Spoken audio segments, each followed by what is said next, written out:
Assalamu alaikum, dear students and biologists. Welcome again to my channel with huge respect and care.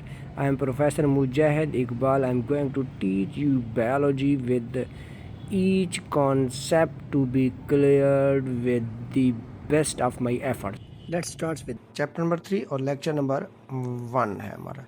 बेटा अगर आप new हैं इस channel के ऊपर तो आपसे रिक्वेस्ट होगी चैनल को सब्सक्राइब कीजिए, लाइक कीजिए। इस चैप्टर में बेटा हम सीखेंगे सेल्स एंड सब सेलुलर ऑर्गेनेलीज। चैप्टर नंबर 3 है, फर्स्ट ईयर बायोलॉजी। इसमें हमारे पास जो कंटेंट्स होंगे, सबसे पहले हम जो डिस्कशन कर रहे होंगे इनमें सेल्स सब सेलुलर ऑर्गेनेलीज के बारे में ईच एंड एवरीथिंग हम डिस्कस करेंगे। सेल के स्ट्रक्चर के बारे में डिस्कस करेंगे। ये एक लेआउट है जिसमें हम सेल, व्हाट इज़ सेल, इसको हम डिस्कस करेंगे। प्रॉपर्टीज़ ऑफ लाइफ को हम डिस्कस करेंगे बेटा, और इसमें रोल ऑफ साइंटिस्ट को हम डिस्कस करेंगे, और इसमें माइक्रोस्कोपी को डिस्कस करेंगे। Each and everything. Let's start with the actual topic, what is cell. इससे पहले आप जरा अंडरस्टैंड कीजिएगा जो सेल है वो है क्या। सेल जो टर्म है वो कहाँ से है, सेल की ओरिजिन कहाँ से है, और सेल क्यों हम पढ़ते हैं। और इससे भी पहले मैं एक चीज़ आपको अंडरस्टैंड करवा दूँ कि we must know about the life. What is life. Cell से भी पहले हमने डिस्कस करना है what is life. Life is the set of characteristics that distinguishes, that differentiates living organisms from that of non-living organisms। किसी भी life की अगर बात करते हैं, किसी भी लिविंग ऑर्गेनिज्म से बात करेंगे, हम कहेंगे उसमें लाइफ है। वो जो लाइफ है actually that is the set of characteristics that distinguishes the living organisms from that of non living organism. जो टर्म सेल है वो एक्चुअली लिविंग ऑर्गेनिज्म से रिलेटेड कॉन्सेप्ट को हम डिस्कस कर रहे होंगे। सेल एक्चुअली क्या होता है, the structural and functional unit of life. The cells are the basic unit of life that make up every living organism। Cell जो है ये एक्चुअली सेट है, बेसिक यूनिट है, ये लाइफ का basic. We can say that without cell nothing is possible on the earth related to the living organisms। बेटा living organisms जो हैं उनको क्लासिफाई करते हैं on the basis of number of cells, unicellular organisms and multicellular organisms. Unicellular organisms include amoeba, bacteria. Uni mean one, cellular mean cell से related है। अगर एक ऑर्गेनिज्म जो है उसमें सिर्फ एक सेल हो तो उसे यूनिसेलुलर कहेंगे, और उनमें एक जो सेल है that is actually responsible to perform all life functions. उसमें हर चीज़ होगी उस लिविंग सेल से रिलेटेड परफॉर्म करने के लिए, उस लिविंग ऑर्गेनिजम्स के फंक्शंस को परफॉर्म करने के लिए उस सेल के पास ईच एंड एवरीथिंग मौजूद होगा। इसी तरह the other type of the organisms are multicellular organisms that include plants, animals, algae and fungi, and these are composed of many specialized cells which are responsible to perform functions together। ये एक ही साथ function perform कर रहे होते हैं।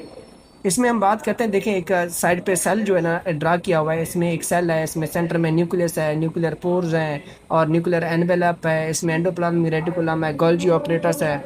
इसी तरह हम बात करते हैं mitochondria, lysosome, cytoskeleton, cytoplasm, centrioles, secretory, हमारे पास जो वेसिकल्स होते हैं, स्मूथ एंडोप्लाज्मिक रेटिकुलम है, रफ एंडोप्लाज्मिक रेटिकुलम है, गोल्गी ऑपरेटस है, प्लाज्मा मेम्ब्रेन है। Each and everything is present in the single cell. That cell can exist independently. अगर ये इंडिपेंडेंटली एग्जिस्ट करेगा तो हम क्या कहेंगे, ये यूनिसेलुलर ऑर्गेनिज्म बना रहा है। अगर ये बहुत सारे सेल्स मिलके एक ग्रुप की फॉर्म में टिश्यू बनाते हैं, ऑर्गन बनाते हैं, ऑर्गन सिस्टम बनाते हैं, और फिर वो ऑर्गेनिज्म जो है वो मल्टीसेलुलर ऑर्गेनिज्म कहलाता है।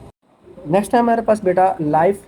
तो इसके बारे में हम पहले आइडिया मैंने आपको दिया है। लाइफ एक्चुअली क्या है, that is the set of characteristics that distinguish, that differentiates living organisms from that of non living organisms. There are 7 properties of life. किसी लिविंग ऑर्गेनिज्म के पास ये 7 करेक्टरिस्टिक्स होंगी, या इनमें से कुछ होंगी तो वो क्या कहलाएगा, लिविंग कहलाएगा। अगर उनमें नहीं होगी तो वो क्या कहलाएगा, नॉन लिविंग कहलाएगा। जिसमें सबसे पहले हम बात करते हैं बेटा मूवमेंट है, फिर न्यूट्रिशन है, रिस्पायरेशन है, एक्सक्रीशन है, होम्योस्टेसिस है, ग्रोथ है एंड रिप्रोडक्शन है। All these characteristics are the part of living organisms, are the characteristics of life. तो इनको हमने वन बाय वन हम डिटेल में डिस्कस करते हैं। तो हमारे पास सबसे पहले क्या है, that is movement. movement actually that is shown by cells can move. For example, sperms use flagella, white blood cells travel blood stream blood to fight the infection. तो ये हमारे पास लिविंग सेल जो है, एक इंडिविजुअल सेल जो है, that can show the movement. तो इसका मतलब है वो सेल क्या होगा, लिविंग होगा। वो सेल जिन लिविंग ऑर्गेनिज्म मौजूद होगा, जिनमें मौजूद होगा, वो भी क्या कहलाएगा। बेटा मेरी यहाँ आपसे रिक्वेस्ट होगी, आप साथ साथ नोट बनाते जाएं, नोट्स बनाते जाएं, लिखते जाएं, समझते जाएं। इंशाल्लाह आप लोगों की बायोलॉजी परफेक्ट होगी। अच्छा, नेक्स्ट कैरेक्टरिस्टिक में हमारे पास आ जाता है, दैट इज़ न्यूट्रिशन। न्यूट्रिशन में सेल जो है ना, न्यूट्रिएंट्स को ऑब्टेन करते हैं। Cells obtain nutrients from their environment to produce energy, build structure and drive the reactions. जितने भी लिविंग ऑर्गेनिज्म होंगे उन्होंने अपनी एक मेटाबॉलिक एक्टिविटीज़ को परफॉर्म करना है, उन्होंने क्या करना है, अपनी एनर्जी गेन करनी है, उन्होंने न्यू स्ट्रक्चर्स बनानी है, उन्होंने केमिकल रिएक्शंस को परफॉर्म करना है। तो इसीलिए वो इन्वायरमेंट से, कहाँ से, इन्वायरमेंट से एनर्जी को क्या करेंगे, और न्यूट्रिएंट्स को ऑब्टेन करेंगे और उन न्यूट्रिएंट्स को यूज़ करके एनर्जी प्रोड्यूस करेंगे और अपनी डिफरेंट स्ट्रक्चर्स बनाएंगे और देन उन से एज अ रिजल्ट क्या होगा, केमिकल रिएक्शंस भी परफॉर्म कर रहे होंगे। बेटा I hope you got the point. First is the movement and second one is nutrition. अच्छा, इनका सीक्वेंस लाजमी नहीं है कि आपने हर हाल में वही सीक्वेंस जो गिवन है वही आपने याद करना है। देन हमारे पास आ जाता है respiration. Cells generate energy by breaking the glucose to release ATP. To release ATP, and ATP stands for adenosine triphosphate. ATP stands for adenosine triphosphate. It is a mononucleotide. Next chapter number 4 में हमने इसको detail में पढ़ना है बेटा। ATP का structure हमने discuss करना है। ATP stands for adenosine triphosphate. ये सिंगल न्यूक्लियोटाइड है, ये एनर्जी करेंसी ऑफ सेल है। ATP जब कन्वर्ट होगा ADP में, एक फास्फेट, टर्मिनल फास्फेट ब्रेक होगा और एनर्जी रिलीज होगी, and that would be 7.3 kilo calorie. Next हमारे पास आ जाता है बेटा excretion. Cells remove waste products through the diffusion and active transport, preventing the toxic build up. Mean जितने भी लिविंग ऑर्गेनिज्म हैं उनके अंदर वेस्ट मटेरियल क्या हो जाएगा बेटा, स्टोर हो जाएगा। सेल्स की बात करते हैं, सेल का एक वेस्ट मटेरियल होगा और उस वेस्ट मटेरियल को रिमूव करना है। अच्छा, यहाँ एक मैं सिंपल स्टेटमेंट दे रहा होता हूँ बेटा, याद रखिएगा। एनीथिंग इन एक्सेस और anything in deficiency is always harmful. Anything in excess और anything in deficiency is always harmful.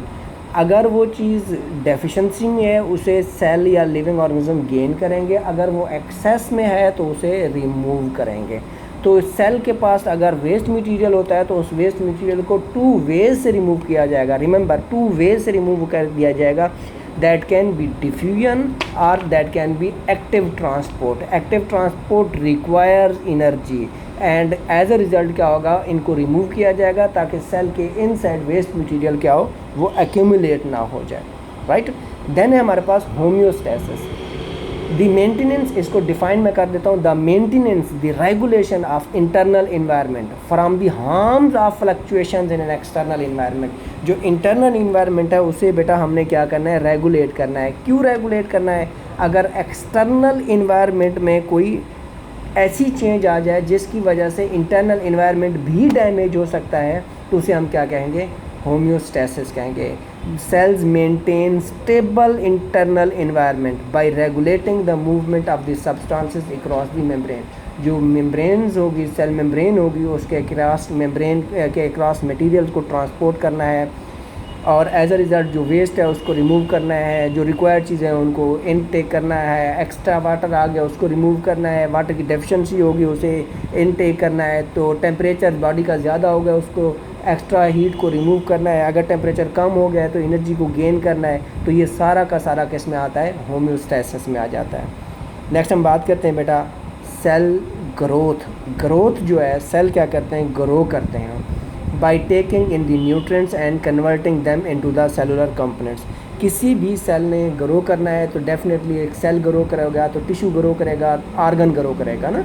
Cell grow by taking in the nutrients को इनटेक करेंगे, एज अ रिज़ल्ट क्या करेंगे, न्यू कंपोनेंट्स बनाएंगे, cell के different components बनाएंगे। Suppose that आप जो है ना जिम यूज़ करते हैं, वहाँ आप एक्सरसाइज करते हैं तो आपके सेल्स, मसल्स के सेल्स डेवलप कर जाते हैं, लार्ज हो जाते हैं। उसमें किस वजह से इनलार्जमेंट हो जाती है, वो हो जाती है क्योंकि सेल के अंदर माइटोकॉन्ड्रिया का नंबर इंक्रीज़ हो जाता है, सेल के अंदर ग्लाइकोजन का लेवल इंक्रीज़ हो जाता है। तो सेल न्यूट्रिएंट्स को इनटेक करेंगे, डिफरेंट सेलुलर कंपोनेंट्स बनाएंगे, एज अ रिज़ल्ट सेल क्या करेगा, ग्रो कर जाएगा। लास्ट में हमारे पास बेटा reproduction, the formation of new offsprings, new cells from the pre-existing cells, ये actually reproduction है। the formation of new cells from the pre-existing cells is known as reproduction, and reproduction is possible by two means in case of mitosis and in case of meiosis, and similarly binary fission in case of bacterial cells की हम बात करते हैं। Animal cell और plant cell mitosis और meiosis show करते हैं। इसी तरह हम बात करते हैं ना बेटा, हमारे पास जो माइटोसिस है, that is the division of a single cells into two genetically identical cells, और जो टू न्यू सेल्स बनेंगे उनको हम क्या कह रहे होंगे, डॉटर सेल्स कह रहे होंगे। वो क्या है, जेनेटिकली आइडेंटिकल सेल्स होंगे, वो डॉटर सेल्स बनाएंगे। और इसी तरह हमारे पास मियोसिस जो है, that is actually production of new cells through the reduction division. As a result जो न्यू सेल्स बनेंगे वो they are not genetically identical, and meiosis is done during sexual reproduction की हम बात करते हैं। माइटोसिस जो है that is responsible for the growth, repair. इसी तरह हमारे पास जो मियोसिस है दैट इज़ सेक्सुअल रिप्रोडक्शन के लिए। आई थिंक सो आज का जो आपका लेक्चर है वो आप लोगों को समझ आ गया होगा बेटा। हमने यहाँ एक डिस्कशन की है सेल्स और सब सेलुलर ऑर्गेनेल्स के बारे में, हमने इसका आइडेंटिफिकेशन या आप इंट्रोडक्शन हमने डिस्कस किया है, और उसके साथ ही हमने बेटा सेल के बारे में पढ़ा है, लिविंग ऑर्गेनिजम्स की टाइप के बारे में हमने पढ़ा है, प्रॉपर्टीज़ ऑफ लाइफ के बारे में पढ़ा है, और उनकी डिटेल में पढ़ा है। बेटा अगर आप चैनल पे न्यू हैं तो आपसे रिक्वेस्ट होगी, चैनल को लाइक कीजिए, सब्सक्राइब कीजिए और बेल आइकन का बटन ज़रूर दबाइए। इंशाल्लाह मिलेंगे नेक्स्ट लेक्चर में, और वो लेक्चर होगा role of scientist in cell discovery. अल्लाह ताला आपका हामी व नासिर हो। अल्लाह हाफिज़।